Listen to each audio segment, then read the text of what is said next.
El sueño es un símbolo de la oscuridad.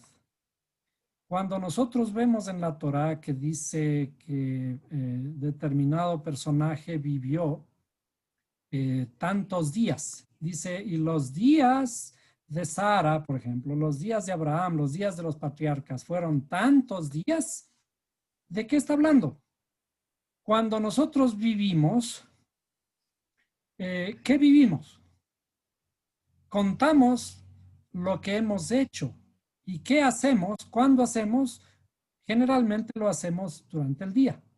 No cuenta el tiempo en realidad en el que hemos estado durmiendo, ¿no es cierto? En el tiempo en el que estamos en la cama, somos improductivos, pero el tiempo de día es el tiempo productivo nuestro y por lo tanto, cuando en la Torá habla de fueron los días de tal persona, de tal personaje, está hablando de el trabajo, de las luces de cierta persona, las luces en el sentido de las luces que ha alcanzado determinado personaje, ¿no?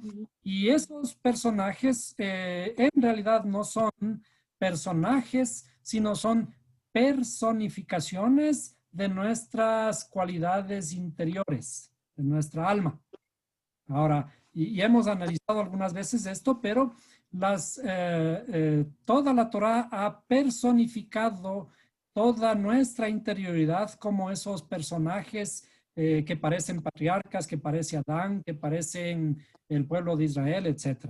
Entonces, cuando analizamos el sueño, el primer sueño en el que cae Adán, el primer sueño es el símbolo de que estando en la luz, acuérdense que Adán estuvo conversando en el jardín del Edén con el Creador, ¿no es cierto?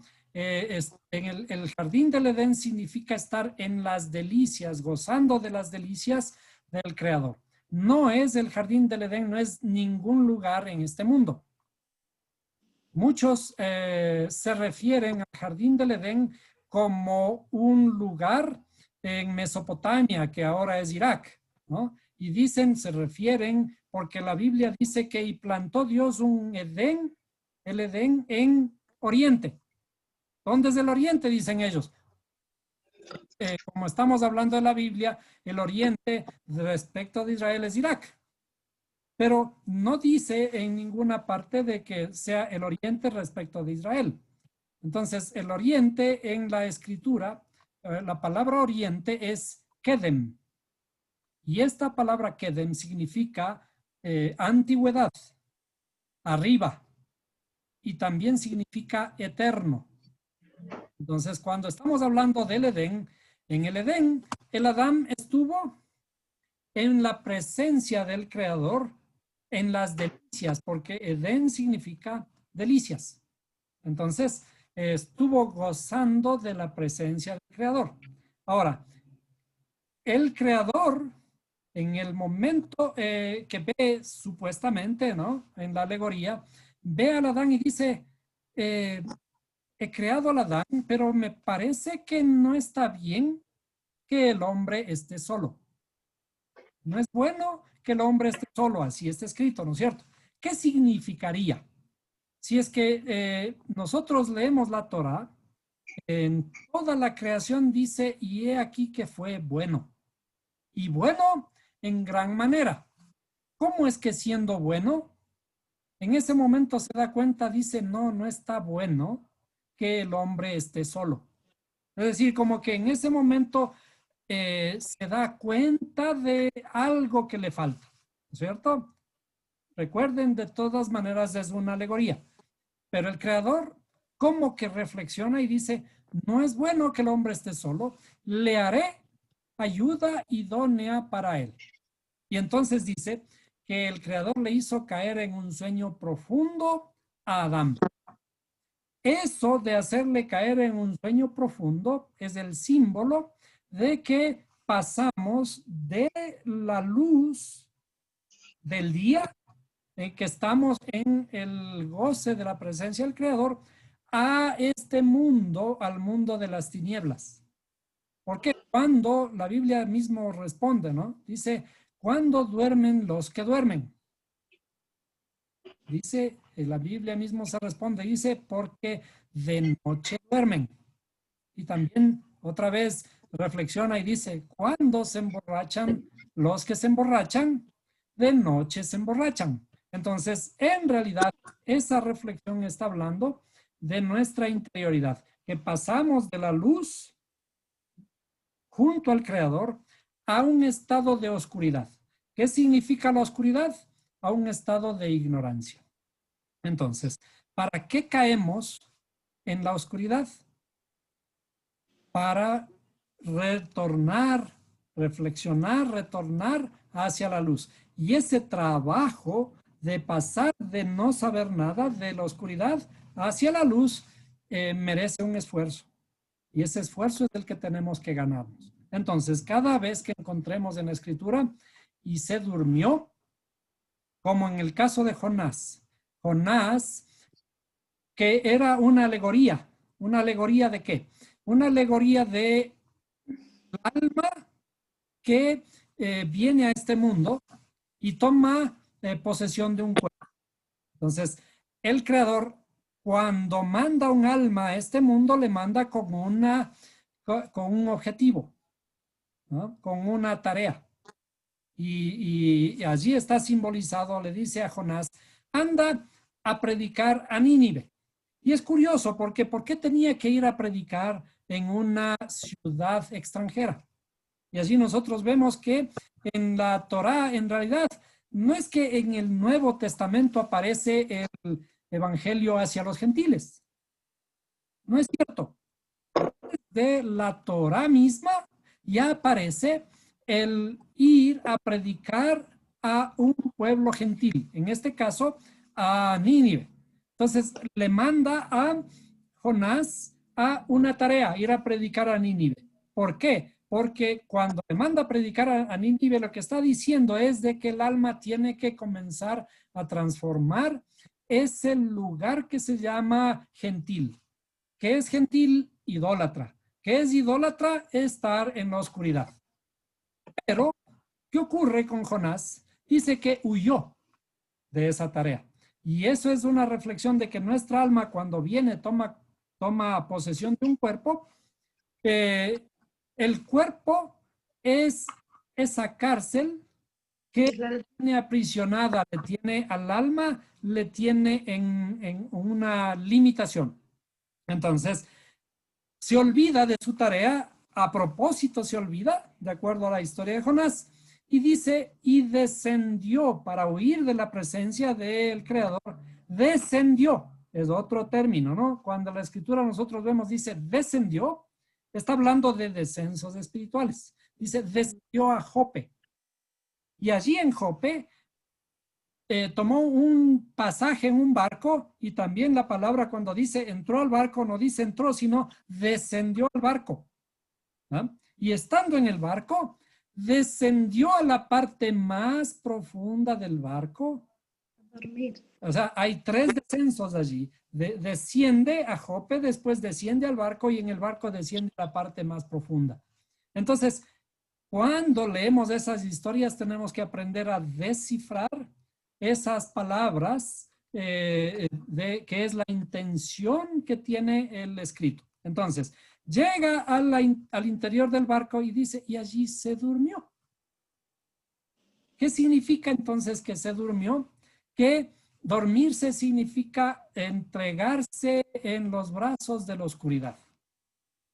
Como a veces nosotros cuando estamos viviendo supuestamente, ¿no? Estamos respirando supuestamente, pero perdemos las ganas, perdemos todos los impulsos, ya no tenemos fuerzas para seguir y nos dejamos. Entonces decimos, allí, por ejemplo, decimos, Dios ha de ver. Cuando nos abandonamos y decimos, le ponemos en las manos de Dios, en realidad nos estamos abandonando a nosotros mismos. El Creador quiere que nosotros mismos nos impulsemos, que pidamos la ayuda a Él, pero que pongamos nuestras ganas en las tareas que tenemos que hacer. Y entonces, por eso es que allí viene el dueño del barco y le despierta a Jonás y dice, ¿qué haces aquí? ¿Quién eres tú? Y después tiene que botarle al mar. ¿De qué era el símbolo del mar? De la restauración del alma.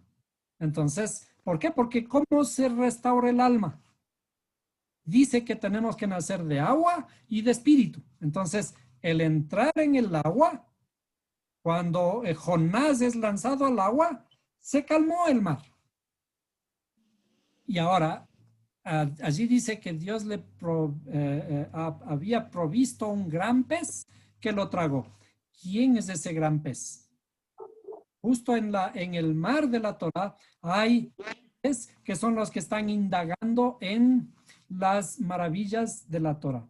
Y hay un gran pez que es un gran sabio, un sabio que absorbe a Jonás, absorbe esa vida y en el estómago del gran pez, Jonás tiene que reflexionar y una vez que ha reflexionado, allí aparece el gran discurso de Jonás, esa gran oración de Jonás. Entonces, cuando se produce la transformación ya de Jonás, el volver en sí de Jonás, entonces ahora sí el gran pez le bota la mente a tierra y tiene que terminar de cumplir su misión.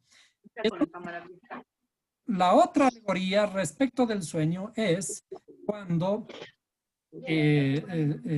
Yeshua estuvo con sus discípulos navegando en el mar de Galilea. Y de pronto dice que vino una gran tempestad. Nuevamente, ¿de qué es símbolo la gran tempestad? Es símbolo de que tiene que haber una transformación. Es un juicio que tiene que pasar. En este caso, estaban en el barco. Entonces, ¿qué ocurre?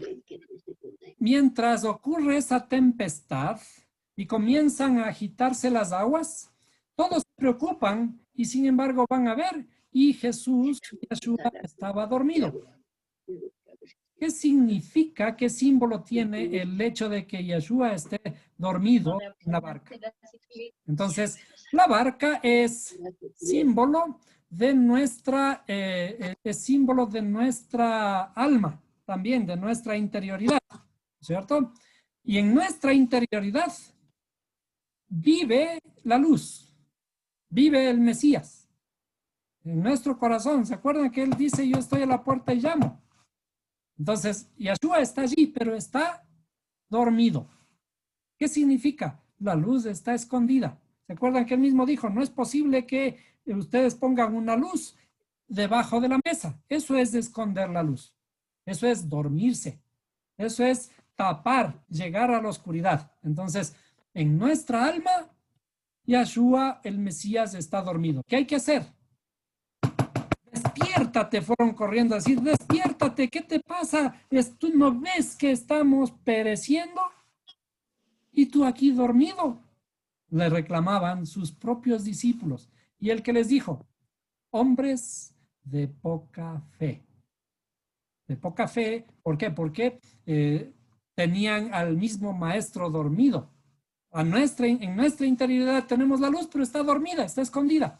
Y tenemos que despertarla. Cuando la luz está despierta, entonces él dice, al mar le dice, calla y enmudece. Es decir, cuando la luz en nuestra interioridad está despierta, resplandece, podemos calmar las aguas de los juicios que vienen con nosotros.